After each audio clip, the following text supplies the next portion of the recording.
What's going on YouTube? It's your boy, the MC Outdoors, back with the MC Outdoors YouTube channel. Hope everybody's having a great day. I'm having an ecstatically good day. The week before me and my dad are finally going on our elk hunt. So I got everything laid out that I'm personally bringing. There's some other things that we're bringing. We're bringing a tent, water coolers, camp stove, stuff like that. But that's, stuff you need to live, food. Um, but today I'm going to go over everything that I've got here, why I have it, the importance of it. I'm not going to do a cost breakdown because everybody's costs are going to be a little different. Some of the stuff I made, some of the stuff I got on sale. So there's really no point in trying to say, oh, you're going to spend this much, because you can buy like an orange vest like I've got. I spent 20 bucks on it, but you can go to Walmart and pick them up for like $4. I didn't want the Velcro. I wanted a zipper, pockets, things like that. So I'm going to start over here and then finish with the apparel. If you have any questions, drop them down in the comments below. Also, this will be the first video with my YouTube logo. Also, I ordered a test hat to see how that's going to look on with a logo. So look out on the Instagram and the TikTok for when that comes out. So let's get into it. So I've already showed y'all this. This is my outdoor backpacking bag, right? I have a camel pack in here, bladder, and that's all that's in the pack right now. This is really useful for when we actually harvest an animal. Plus I can put like ammo and stuff in there too. So that's really important. Camel pack, obviously, water. You need that to survive. So keeping that good to go. All right, next, I'm probably bringing more ammo than I need to. Realistically, I'm hopefully only going to have to shoot once the whole time. But I'd rather be safe than sorry. Federal is my backup box. What I really prefer, and people can call me crazy, is I like the Winchester PowerPoint. Always go with the 180 grain. Hopefully next year, I've been looking at them. I'll probably upgrade from a 30-06 to a 300 Win Mag. I'm trying to get a left-handed rifle, especially if I keep doing content like this. It's really important that I'm comfortable while I'm shooting, and also a 300 Win Mag. Steve Rinella, the meat eater, that's all he shoots with. That's all he hunts with, is a 300 Win Mag. So if it's good enough for the meat eater, it's good enough for me. Also, that's what my dad's hunting with, is a 300 Win Mag. Side note, I'm only sighted out to 250 yards. That's the longest I can get a range right now. My dad is bringing his 300 Win Mag. If I have to make a shot around 300 yards, I'm going to be using his 300 Win Mag. So who knows what I'll be making the kill with. Hopefully it's with old Trusty here, but we'll see. Next, a lighter and fire putty. Fire putty is really convenient. It's literally like dryer lint that sticks to stuff. So this is always really good to get when you're going out and about. I definitely recommend having a lighter and fire. All right, so we're bringing some face paint. It's not like the little kid stuff. This stuff is good stuff. It won't come off easy, which is really good, considering I imagine me and the old bald man are going to be sweating quite a bit. So you don't have to have that. It's more of a nicety. Some of this stuff is just nicety things that I like. That's why I'm bringing them. Face paint, some of the stuff that I'm about to go through, it's all niceties, except for this next one. I would definitely say you need to have these. These are game bags. They're like antimicrobial. They're really nice. These are stupid cheap too. Pick up a few. So once you'll hopefully, fingers crossed, if me and my dad get elks, you'll see what we'll use these for is after we skin and quarter the animal, put it in there, so that way it's not, one, bleeding all through our bag, and two, it's keeping it sterile or more clean, not necessarily sterile. So this next one, anti-odor wipes. One, these are like baby wipes that just don't have a fucking smell. They stop you from smelling, and it's really nice. Kills all of your natural scent. Makes you kind of smell dirt, like dirt, which some would say you would smell dirty, but these really work, and I really do enjoy these, but you don't need these, right? As long as you don't wash your hunting clothes with a scented detergent, and you either don't wear deodorant or wear a odorless deodorant, you'll be good to go. Some people think it's gross. I don't wear deodorant when I go hunting.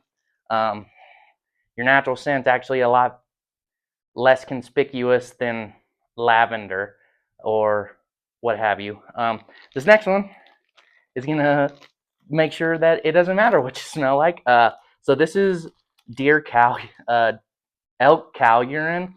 Um, it smells god awful, and I'm only gonna put it on my boots, but I'm not gonna do that till we get there. Um, like I said, don't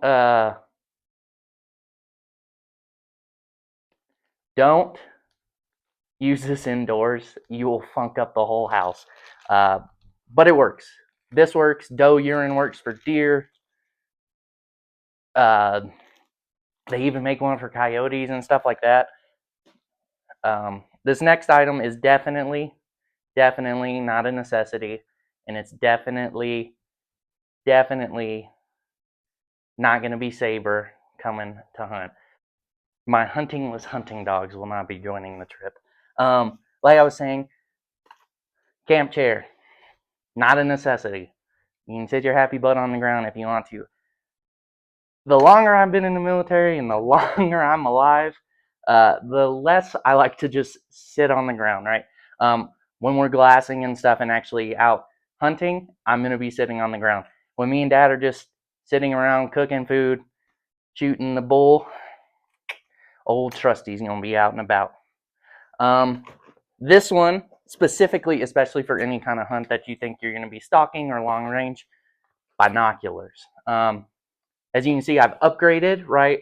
This is a full chest rig, so it actually goes around and sucks in and holds real nice and tight to my chest instead of just flopping around. Same set of binoculars, they're in here. What's really convenient about this rig is they're actually strapped onto the rig itself, so they won't fall out. Like if I accidentally leave it open and I fall, they won't fall out. So that's really nice. The next and arguably, besides the rifle, most important thing that I'm bringing is my hunting tag, right? So I always have my hunter's education card, and then I have, well, that's my small game license, but then your elk tag.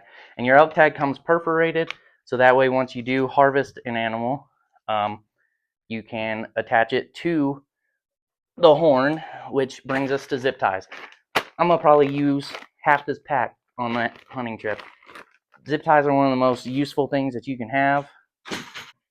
All right, so next is two very sharp knives. This is the one that me and my dad made. It has skinned every deer that I've harvested, squirrel that I've harvested. And then this one's just one that I picked up off the internet, and I've given it a good sharpening. So I think my dad's bringing 2 or 3 knives as well. Very important, very useful. If you do get a kill, what are you supposed to do with it if you don't have a knife to quarter it up? Oh yeah, another big thing my dad's bringing, he's bringing a land sled. So that way we can fit more, one in our packs, but we can also pull more with us, which is going to be very convenient and very nice. Not a whole lot has changed on the rifle since the last video. The only thing I've added is a carrying strap. We're going to be doing a lot of hiking. We're guaranteeing anywhere from 8 to 10 miles a day, probably. 4 miles out, 4 miles back. With that, it'll be in its case until we get ready to go hunting. Next, very, very safe, very, very high vis, orange. Hunting public land, you have to wear orange. 1, it's law. 2, you don't want to get shot by another hunter. 3, don't know if this is widespreadly known. Deer and animals in that family, they're colorblind. The reason you wear camo is to break up your silhouette. They can't see orange. They see in black and white. So realistically, you could go hunting in whatever color you wanted to. You wear hot pink camo, and they probably... So I'm going to start from the bottom and work my way to the top, right? So I got a good pair of hiking boots. thick insulated soles. Very, very nice. Very, very important, right? Make sure you get one with good ankle support and good tread. We're not sure if the ground's going to be frozen or if it's not, so it's better be safe than sorry. These are Carhartt thick wool socks. I know I say save money where you can. Socks are not a place to save money. Spend the money. Good socks keeps you warm, keeps you dry. When you're sleeping in a sleeping bag, always wear socks, always wear a toboggan, especially when it's really cold outside, because that's where all your heat goes out of, is out of your head and out of your feet. Keep yourself warm, keep yourself dry. So I just mentioned sleeping bag, which reminded me, hey dummy, you need your sleeping bag. This is a 0 degree Kelty bag. This is a stuff bag. So I only ever hunt or hike or camp with a mummy bag. It's a nice little head pouch, keeps you nice and warm. You can snug it up to where just your nose is sticking out of the bag, right?